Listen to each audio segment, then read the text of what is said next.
Di sesi ini kita lanjutkan pembahasan tentang fungsi pembacaan tabel.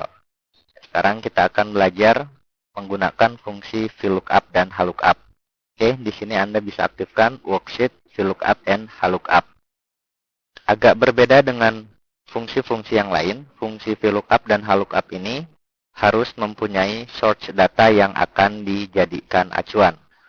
Ya, jika di fungsi-fungsi yang lain kita tinggal menulis saja fungsinya ya tanpa harus ada acuan data. Nah, di VLOOKUP dan HLOOKUP kita harus punya sebuah tabel yang nantinya akan digunakan untuk source datanya atau data induknya. Ya, di sini kita bisa membuat ya, data-data sendiri atau ya, saya telah menyediakan di worksheet data lookup. Salary table ini nanti akan kita praktekkan untuk VLOOKUP, yaitu vertical lookup, dan ini untuk horizontal lookup. Nah, sebenarnya Anda bisa saja memindah data-data ini pada sheet VLOOKUP dan HLOOKUP. Ya, Anda bisa menempatkan di bawah ataupun di area pinggirnya, sama saja. Oke, misalkan di kolom jabatan ini, saya ingin mengisi data-data dari data yang sudah saya buat di sini. Ya, jika golongannya A, dia menjadi sekretaris. Jika B, supervisor. Jika C, marketing. Dan D, quality control. Oke, kita akan membaca tabel berdasarkan kunci atau keys dari kolom golongan. Namun sebelumnya, ya, sebagaimana definisi dari VLOOKUP dan HLOOKUP, yaitu fungsi pembacaan tabel, ya, di sini kita harus membuat nama tabelnya terlebih dahulu. Oke, untuk membuat nama tabel, kita bisa menseleksi range yang ingin kita kasih nama. Ya, ingat, untuk kolom judul ini tidak perlu kita ikut sertakan karena nanti tidak akan kita gunakan dalam fungsi ini. Ya, yang akan kita gunakan adalah data-datanya saja. Oke, untuk itu Anda bisa seleksi seperti ini. Klik kanan, kemudian name range ya, untuk memberi nama. Atau Anda langsung saja tuliskan di sini. Misalkan ini kita kasih nama salary. Ya, kemudian yang ini ya untuk HLOOKUP, nah ini juga kita kasih nama misalkan text.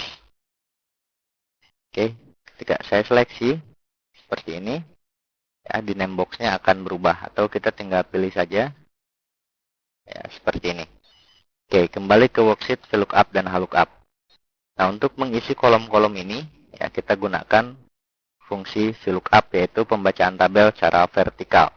Ya, prosedurnya, ya Anda tulis dulu fungsinya, VLOOKUP.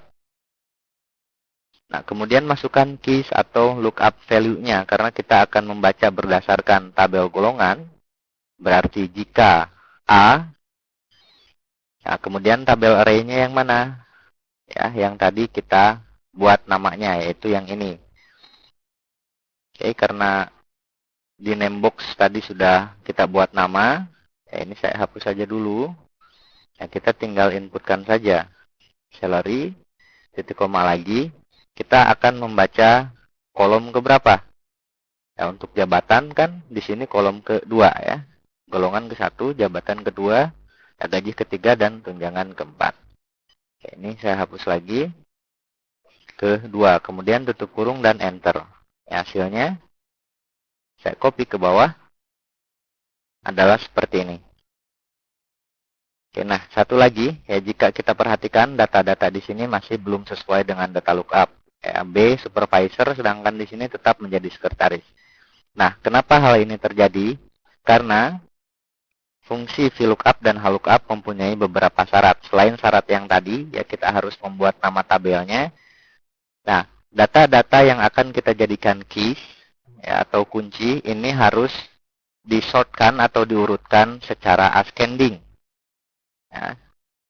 Jadi A, B, C, D, dan seterusnya. Jadi tidak random seperti ini. Oke, untuk mengurutkan data, Anda tinggal blok saja data yang ingin Anda urutkan. Nah, kemudian di tab home, pilih di sini.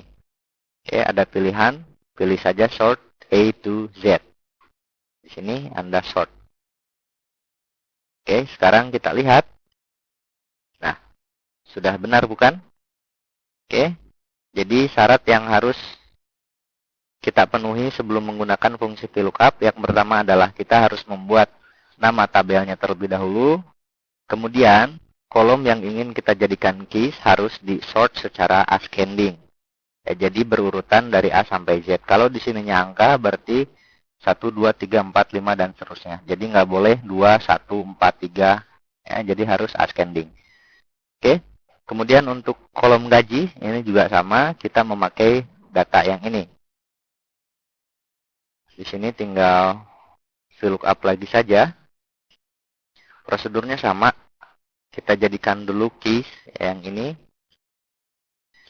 Ya, ambil dari table salary dan kolomnya keberapa? Gaji. Dia ada di kolom ketiga. Ini saya hapus. Ketiga, tutup kurung dan enter. Ini saya copy ke bawah. Nah, hasilnya sudah benar bukan? Nah, ini bisa saja kita kasih tanda rupiah. Nah, untuk tunjangan juga sama. Tinggal VLOOKUP saja. Ya, ini kita jadikan keys. Salary. Nah, kita ngambil dari kolom yang keempat. Oke, ini 4, tutup kurung dan enter. Kita kasih tanda rupiah dulu. Kita bawa ke bawah. Oke.